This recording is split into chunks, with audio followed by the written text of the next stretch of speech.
Assalamualaikum warahmatullahi wabarakatuh. Alhamdulillahirabbil alamin. Asyhadu an la ilaha illallah wa asyhadu anna Muhammadan abduhu wa rasuluh sallallahu alaihi wasallam wa ala alihi wa ashabihi amma ba'da. Bapak Ibu yang dirahmati Allah, kembali di sini saya akan memberikan beberapa bimbingan yang berkaitan dengan pelaksanaan ibadah umroh.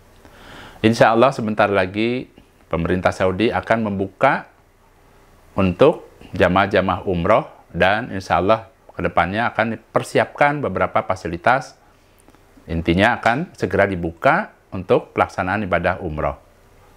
Karena hari ini kan merupakan tanggal 4 Juli. Insya Allah para jamaah Indonesia juga akan kembali ke Indonesia karena pelaksanaan ibadah haji sudah selesai. Di sini saya memberikan beberapa arahan Bapak Ibu terkait dengan pelaksanaan ibadah umroh, sebab ibadah umroh ini waktunya cukup panjang, jadi bisa dilaksanakan dari mulai setelah hajian sampai mungkin sekitar 10 bulan ke depan. Jadi silih berganti beberapa rombongan, baik itu dari Indonesia maupun negara-negara lain itu ya pada berangkat melaksanakan ibadah umroh. Dan tidak semua orang yang namanya ibadah umroh itu kan membutuhkan biaya yang cukup besar. Tidak semua orang memiliki dana yang cukup. Insya Allah untuk 2023 ini, pelaksanaan ibadah umroh itu ancer-ancernya sekitar 30 jutaan Bapak Ibu. Itu yang reguler. Yang pada saat pelaksanaannya itu di bulan-bulan yang biasa. Karena ada bulan-bulan tertentu yang biasanya harganya cukup tinggi, yaitu bulan Desember dan Januari. Karena itu merupakan hari libur internasional. Jadi hotel-hotel di sana itu ya fasilitasnya itu ya naik harganya.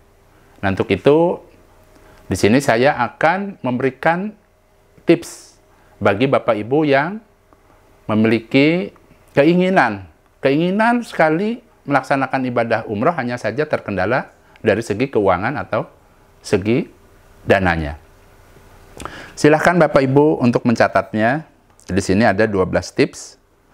Yang pertama, pada saat Bapak Ibu melihat video ini, silahkan tanamkan di dalam hati Bapak Ibu, niatkan ingin melaksanakan ibadah umroh karena Allah, karena ingin mendapatkan pengampunan dari Allah, dan karena ingin panen pahala di tanah suci.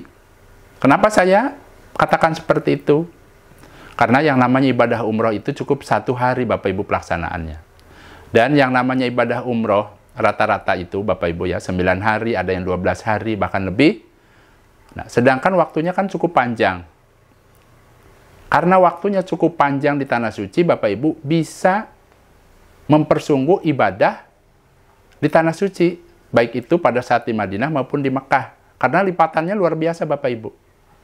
Nah, karena pahalanya begitu pol, belum lagi ibadah-ibadah yang lainnya, ya, sedekah dan lain sebagainya. Nah, disitulah berarti Bapak Ibu berkesempatan untuk mempersungguh ibadah dan berkesempatan untuk panen pahala.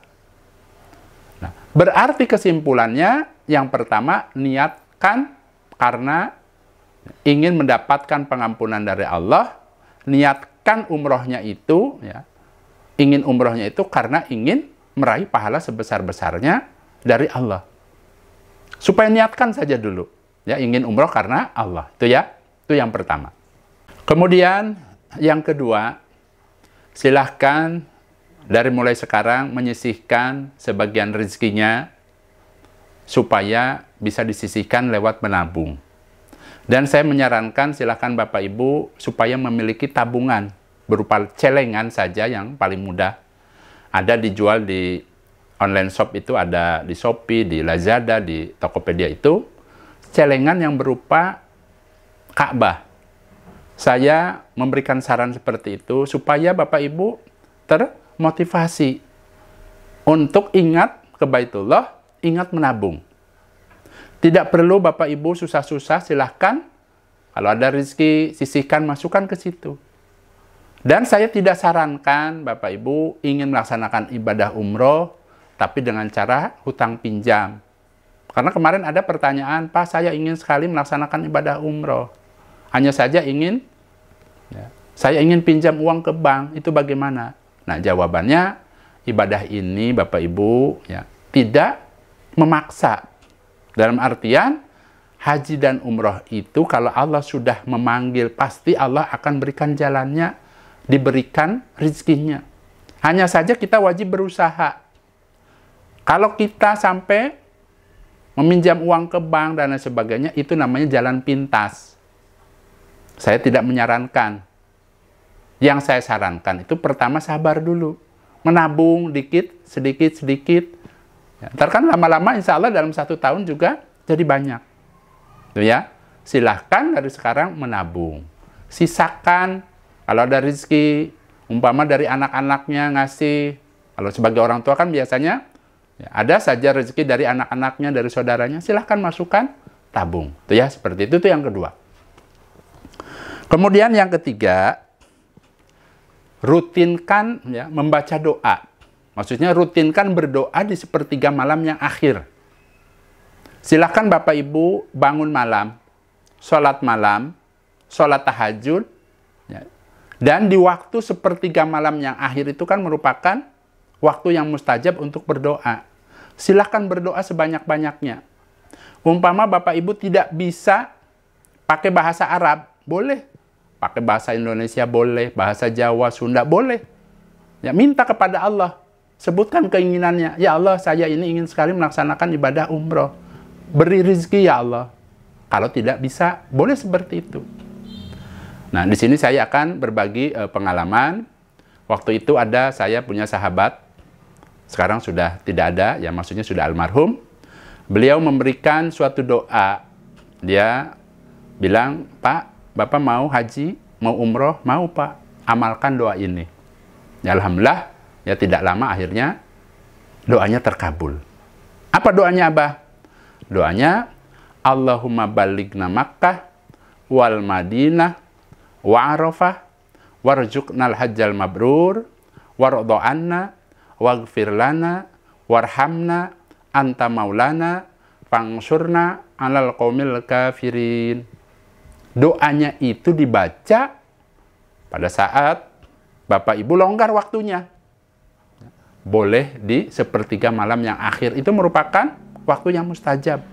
Atau umpama setelah selesai sholat 5 waktu, boleh. Terus silahkan sering-seringlah membaca doa seperti itu. Tuh ya. Kemudian yang keempat, silahkan Bapak Ibu merutinkan membaca istighfar. Ya, bacaannya cukup pendek Bapak Ibu. Astagfirullah, astagfirullah.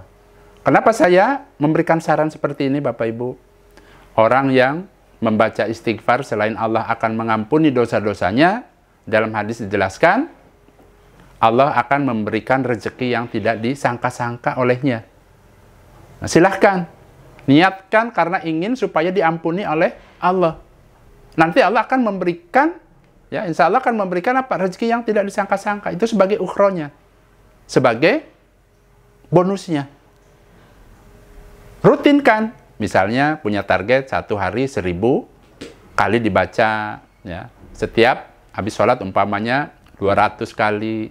Kan kalau sholat 5 waktu kan ada 5 kali sholat. Nah, sholat 5 waktu maksudnya kalau setiap selesai sholat 5 waktu ya 200 kali. Kalau mau target 1000 umpama, ya terserah semampunya. Lebih banyak lebih bagus. Kemudian yang kelima, silahkan sering-seringlah melaksanakan sholat hajat. Sholat hajat ini Bapak Ibu bisa dikerjakan siang ataupun malam. Laksanakan itu. Kenapa? Kan Bapak Ibu ada keinginan, ada hajat-hajat itu suatu keperluan. Dalam hadis dijelaskan, bila kita ada keperluan kepada Allah, silahkan melaksanakan sholat hajat 2 rakaat. Sebab apa? Sebab segala sesuatunya itu kan kita minta kepada Allah. Allah yang memiliki. Ya, umpamanya dilaksanakan pada saat di waktu pada saat setelah sholat malam umpamanya, boleh silahkan. Atau di waktu pagi setelah sholat duha juga boleh. Ya, bebas waktunya. Kemudian silahkan merutinkan, ini yang ke-6. Ya, yang ke-6, silahkan merutinkan sholat duha. Terutama sholat duha yang 4 rakaat. Jadi dalam hadis dijelaskan, ya, orang yang melaksanakan sholat duha, ini umpama rutin, ya, Bapak Ibu itu baik ya, nanti pahalanya Allah akan mencukupi orang tersebut dari mulai pagi sampai petang. Maksudnya seharian itu Allah akan dicukupi semua kebutuhannya. Untuk itu silahkan rutinkan sholat duha yang 4 rakaat. Kemudian yang ketujuh, silahkan Bapak Ibu minta doa. Ya, minta doanya kepada kedua orang tua. Kalau Bapak Ibu masih memiliki orang tua. Justru Bapak Ibu, bagi Bapak Ibu yang masih memiliki ya, orang tua, maksudnya masih pada hidup, itu merupakan senjata Bapak Ibu, senjata untuk minta kepada Allah untuk berdoa. Karena orang tua itu makbul doanya apabila dia mendoakan untuk anak-anaknya. Karena makbul itulah kita manfaatkan, minta doa restunya dan minta didoakan kepada kedua orang tua kita. Insya Allah nanti dikabulkan. Kemudian yang ke-8, silahkan sering-seringlah menitip doa kepada teman-temannya atau saudaranya yang akan melaksanakan ibadah umroh atau juga yang akan melaksanakan ibadah haji. Titip doa. Ya. Kalau saya biasanya, ini boleh dicontoh, kalau saya biasanya ditulis di kertas. Ya, umpama ada keperluannya, ada 12 permintaan. Ya Allah, saya minta apa? Minta pengampunan, minta supaya anak-anak kita menjadi anak-anak yang soleh dan solihah. Silahkan. Ya. Dimasukkan ke amplop, ya, silahkan titipkan ke yang akan umroh maupun yang akan haji. Ya. Sebab apa? Ada dalam hadis dijelaskan, orang yang umroh maupun yang haji itu doanya makbul. Dan boleh kita menitip doa, ada hadisnya, ada tuntunannya. Nah, itu yang nomor 8. Yang 9, silahkan Bapak Ibu sering-seringlah ikut mengantar tamu-tamunya Allah. Siapa tamu-tamunya Allah? Yaitu orang yang umrah maupun yang haji, ikut. Supaya apa? Supaya Bapak Ibu tahu, oh seperti ini yang namanya ibadah umroh. Oh seperti ini yang namanya ibadah haji.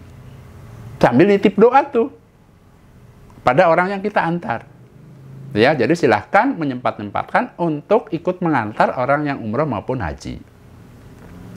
Kemudian yang ke-10, silahkan Bapak Ibu ikut menjemput.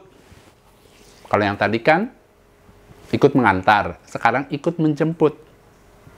Silahkan Bapak Ibu ikut menjemput orang yang pulang haji atau umroh.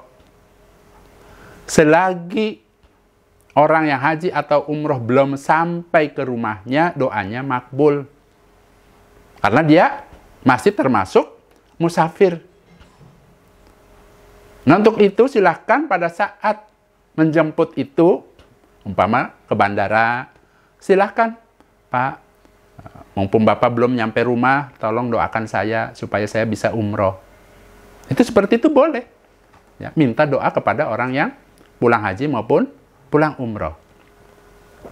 Selanjutnya, yang ke-11, silahkan hatinya supaya yakin.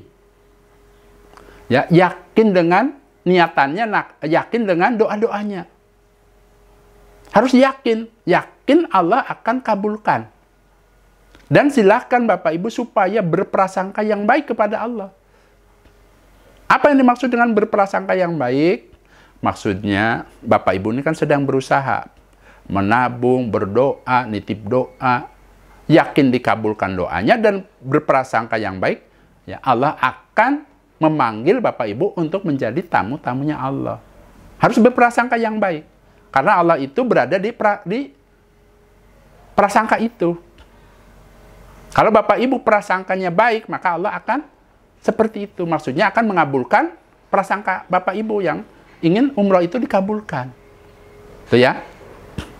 Kemudian yang terakhir, yang ke-12, ya, sambil menunggu, ya, sambil menunggu biayanya. Biayanya itu kan cukup besar, ya, sambil menabung. Silahkan Bapak Ibu ya, karena waktunya cukup panjang, silahkan mempelajari manasik umrohnya. Ingat, kalau orang ingin umroh atau ingin haji itu kan ingin ibadah.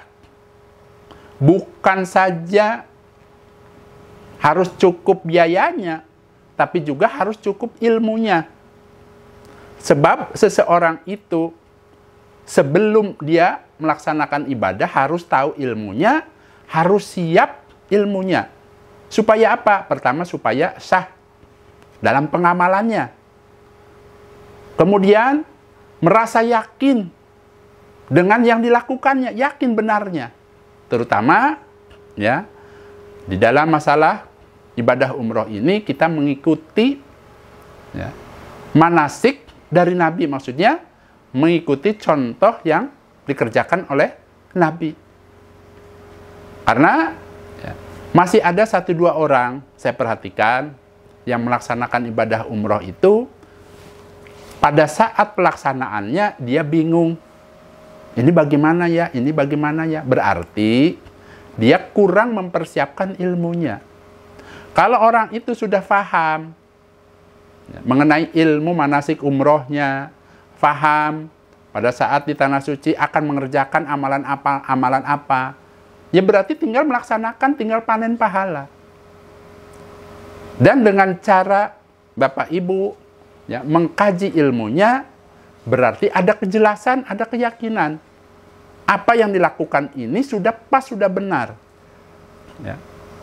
Terutama tadi kita harus mengikuti tuntunan dari Allah dan Rasul-Nya. Supaya apa? Supaya diterima. Jangan sampai Bapak Ibu sudah capek-capek menabung, sudah capek-capek umpamanya ya menitip doa, dan lain sebagainya, kemudian dipanggil oleh Allah tidak siap ilmunya. Rugi besar Bapak Ibu. Ya, karena apa? Karena kita kan ke sana mau ibadah, berarti kan harus siap. Siap ilmunya, tinggal praktek di sana. Supaya apa? Supaya kita ya, meraih pahala tadi kan keinginan Bapak Ibu. Ya, ingin diampuni dosanya, ingin mendapatkan pahala sebanyak-banyaknya, berarti harus disiapkan ilmunya. Caranya bagaimana, Abah? Ya, caranya silahkan dikaji dan dideras kembali hadis-hadis mengenai manasik haji dan umrohnya. Atau sebagai referensi, ya, silahkan Bapak Ibu bisa melihat ya, beberapa video dari saya. Ya. Biasanya kan saya kan memberikan beberapa arahan-arahan yang berkaitan dengan pelaksanaan haji maupun umroh. Nah, ini sebagai pertimbangan. Oh, orang yang melaksanakan haji ini seperti ini, seperti ini. Itu ya, seperti itu. Jadi, supaya sukses. Sukses ibadahnya. Sukses umrohnya. Sukses mendulang pahala di tanah suci yang lipatannya luar biasa. Itu ya, seperti itu. Nah, saya rasa itu saja Bapak Ibu. Mudah-mudahan dengan adanya video singkat ini, Allah memberikan kemanfaatan dan keberkahan. Saya pamit Bapak Ibu. Wassalamualaikum warahmatullahi wabarakatuh.